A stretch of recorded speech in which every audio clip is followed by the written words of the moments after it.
Welcome to a new episode of our program, and today I'll be talking about a rather sweet topic. The human being, me as a human being, I would tell you, eat your sweets on a daily basis. The nutritionist would say, hold your horses, be careful because we want to take care. We have to find a balance between what we love and like and cannot resist the temptation to have, and the science behind eating sweets. Of course, sweets are carbohydrates, and we know that carbohydrates are important. We need them for the energy. So definitely carbohydrates are the choice. They help because they have fiber, they have minerals and vitamins, the sources of carbohydrate. And remember, it comes from grains, it comes from simple sugars, from starches, from yogurt, from milk, from pulses. But sweets are also, of course, carbohydrate because of the simple sugar they have. Now, the simple sugar, according to the dietary guidelines for Americans, would recommend an addition of 10% of total calories coming from sugar. There's been a lot of talk lately about sugar being bad for you, which is a bummer because sugar is the best, right? I mean, who doesn't like sweetness? You can hate on any other taste and it's totally understandable. Bitterness, sourness, saltiness, umami. Yeah, that's right, umami. Apparently it's a taste. And you know what? Not everyone loves it. But sugar, pretty much everyone likes the sweet, sweet taste of sugar. But now some scientists are saying sugar is toxic. Really, scientists? Couldn't you have just looked the other way on this one? We all know that sugar isn't the healthiest thing, but it's not dangerous, right? Well, it turns out that it totally can be. Here's a sad statistic. For the first time in history, U.S. children are not expected to live longer than their parents. Why? A lot of it has to do with the fact that cases of obesity, type 2 diabetes, and heart disease are through the roof. There's another sad statistic. Today, 1 out of every 3 U.S. adults is obese.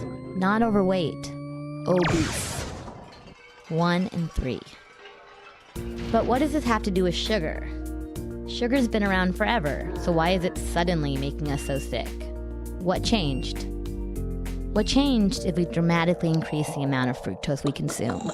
Fructose is the sweet stuff that's in sugar, and high fructose corn syrup, sugar's newer and cheaper twin. Fructose can do damage to your body in ways we are just beginning to understand. What kind of damage? Let's start with the nerdiest part of the body, the brain. Just recently, scientists discovered a hormone called leptin. Leptin's job is to tell your brain that your body's had enough to eat. Guess what gets in the way of that job? Sugar. When you indulge in soft drinks and junk food, your brain has a hard time recognizing leptin, so you stay hungry longer and eat more than you should. This causes problems with your pancreas. Your pancreas produces insulin, which helps regulate your blood sugar. The more sugar you have in your bloodstream, the harder your pancreas has to work. And an overworked pancreas can lead to bad things: obesity, metabolic syndrome, and type 2 diabetes. And when you consider heart disease and liver disease, both of which can be caused by sugar, then yeah, sugar is bad. Okay. Cut down on the sweets, right? Not as easy as it sounds. High fructose corn syrup is now added to foods that never had sugar before. Food you wouldn't expect. In fact, a recent study found that 80% of the food items in America now contain added sugar. 80%. But, like a good raincoat, this trend is reversible. Educated consumers can change the way food is manufactured simply by making better choices. Food companies only make what we buy, right? So avoiding food and drinks with added sugar will force the food industry to produce healthier food and stop adding sugar. And remember, carbohydrate can be consumed anywhere between 40% and 65%. If you have diabetes or you want to watch your weight, you go towards the lower percentage of consuming carbohydrates. Yet, regardless of your source of carbohydrate, you're allowed a 10% addition of added sugar, which comes in this case in the form of sweets you're having. 10% practically is like 200 calories from a 2,000 calorie recommendation for a person. However, the American Heart Association recommends much lower. They recommend for women 100 calories coming only from added sugar, that is no more than 6 teaspoons of sugar, and for men no more than 150 calories, that is 9 teaspoons of sugar. So if you feel like having sweets, it's okay, but on that day, don't have sugary drinks, don't have sodas, so you'll have your 6 or 9 added teaspoons of sugar coming from your sweets. Please stay tuned and I'll help you eat our traditional sweets in a much healthier way.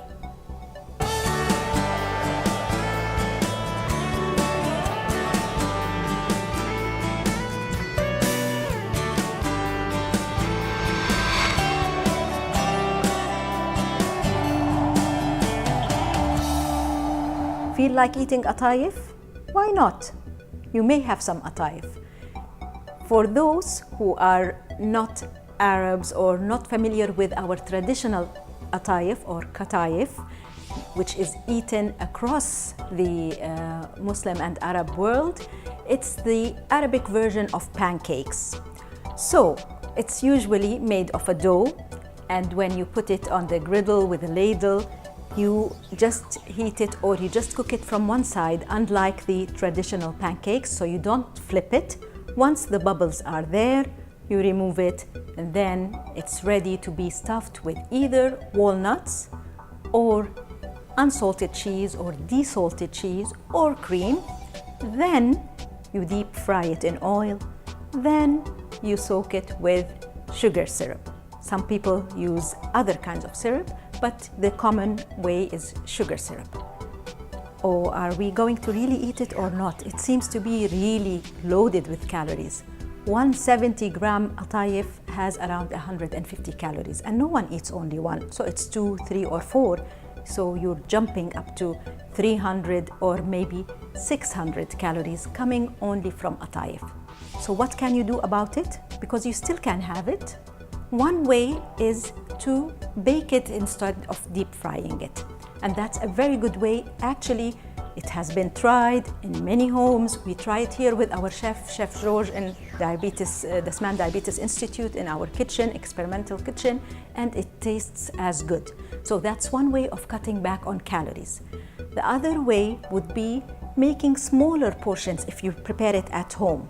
If you buy it purchased, you don't have a lot of options, but if you prepare it at home, instead of putting a full ladle of the dough over the griddle, you can have half the ladle or use a tablespoon where the diameter is smaller. Then that allows you to eat 2 or 3 with smaller dimensions. That means less calories. The third way of dealing with it is to prepare the syrup with non-caloric sugar. So that will help a lot. It's still heat stable, it still tastes good, and at the same time, you're cutting back a lot on the added sugar and on the calories from atayef. You may enjoy it that way and still make sure that you are not breaking the tradition and able to eat atayef. Please stay tuned for a second kind of dessert that is very, very common in the Middle East.